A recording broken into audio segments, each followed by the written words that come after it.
তারপর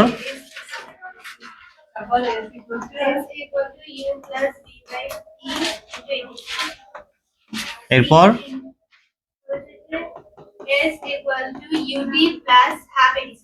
মানে দেখে দেখে বললে তোমার আওয়াজ বড় হয়ে যায়।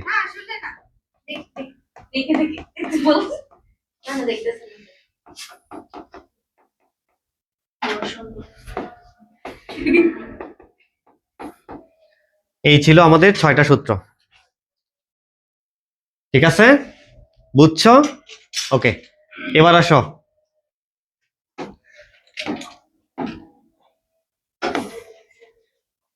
শোনো, এই হচ্ছে পৃথিবী। পৃথিবী কোনো বস্তুকে কোন দিকে টানে? নিচের দিকে টানে। তাহলে যেদিকে টানে সেদিকেই যদি পড়ে তাহলে জি এর মান পজিটিভ, প্লাস প্লাস।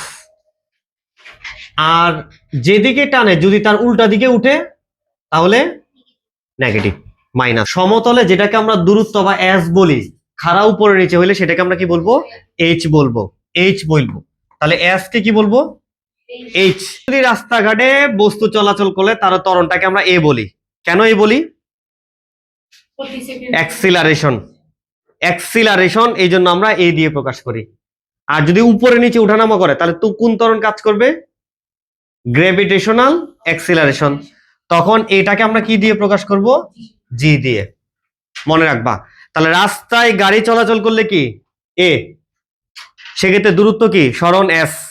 আর যখন খাড়া উপরে নিচে উঠানামা করবে তখন সরণটা হচ্ছে হাইট, আর ত্বরণটা হচ্ছে গ্র্যাভিটেশনাল অ্যাক্সিলারেশন। এই জন্য আমরা এ না লিখে কি লিখবো? জি লিখবো। তাহলে খেয়াল করো, এসটাকে কি লিখবো? এইচ সমান U T plus half of G T square, V square সমান U square plus two G H. তারপর ভি সমান ইউ প্লাস জিটি, আর বাকিগুলো লাগবে না। তারপরে আসো এটা, এইচ সমান ইউটি, ইউটি